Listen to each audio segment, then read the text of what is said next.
magtiwala sa'yo hanggang sumamatay ka.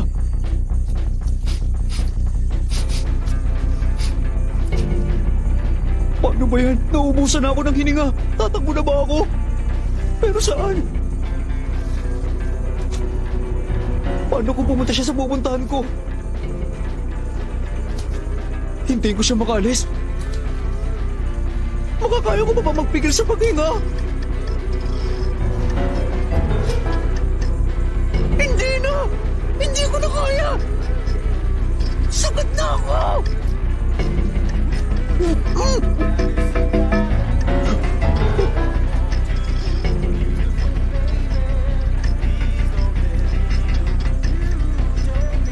Kailangan kong bumuga at huminga ng mabilis para hindi niya makita. Perfect plan! Switch off! Huh? Ngayon, hinga ng malalim! Switch on!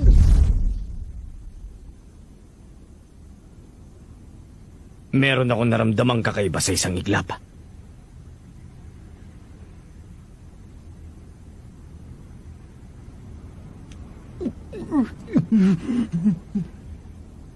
Kalaban yon.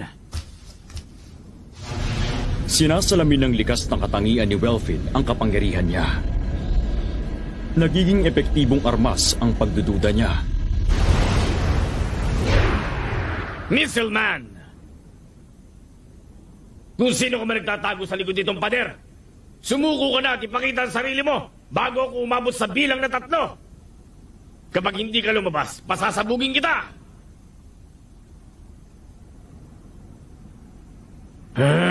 Isa! 2! 3! Tira!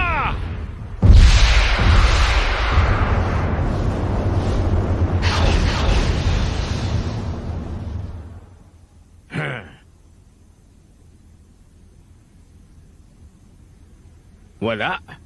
Imahinasyon ko lang ba yun? Sa paggamit ng Missile Man, kinikilala muna ni Welfin ang target at nagkakarga siya ng mga missile. Pagkatapos nag-uutos siya o nagtatanong. Pag nagkamali ng sagot o sumuway sa utos ang target, paliliparin niya ang mga missile. Nung sandaling mapansin ni Welfin na may ibang nilalang sa paligid, nakaalis na si Melioron. Pero kung nanatili sa lugar na yun si Melioron, magtatagumpay ang pag-atake ni Welfin kahit na hindi niya matukoy kung nasaan ang target. Dahil walang nakita ang missile na tugma sa katangian ng target, nabigo ang pag-atake. Kapag napakawalan na, hahabulin ng Missile Man ang target nito hanggang sa tumama. Walang pwedeng mabuhay sa pagsabog na mangyayari. Ganon pa man, naiintindihan ni Welfin na limitado lang ang kapangyarihang taglay niya. Alam niyang isa lamang itong instrumento, yun lang at wala nang iba. Kahit sa sariling kakayahan, nagdududa pa rin si Welfin. Wala siyang tiwala sa abilidad niya. Hinangad niyang maging hari, pero sa isip lang niya. Dahil kung siyang naging totoong hari, hindi mabibilang ang mga bagay at nilalang na pagdududahan niya. Imahinasyon ko lang ba ang lahat? Hindi. Sandali.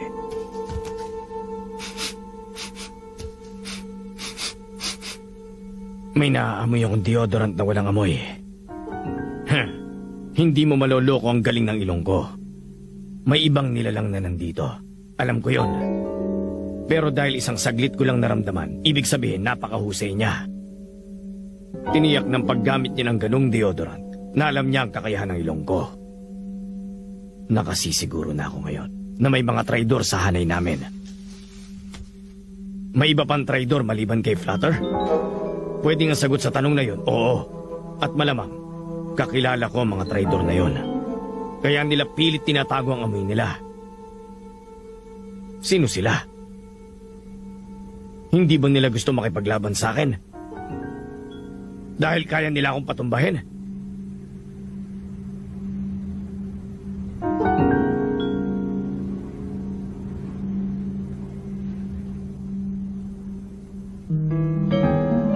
Gusto ko ba? Gusto ko ba? Gusto ko ba talaga na manatili sa panig ng mga Chimera Ant? Dapat ba ang nararapat kong gawin.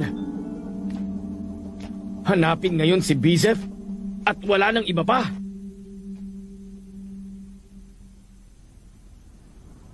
Si Welfin, nagsisimula ng pagdudahan ng sarili niyang layunin.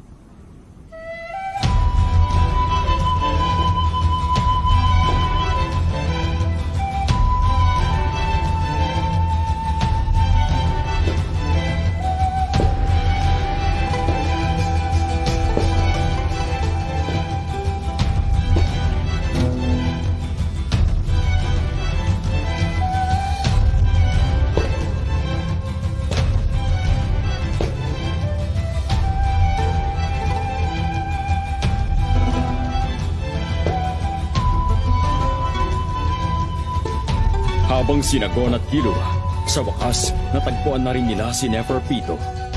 Ang target nila para may paghiganti ang kaibigan nilang si Kite.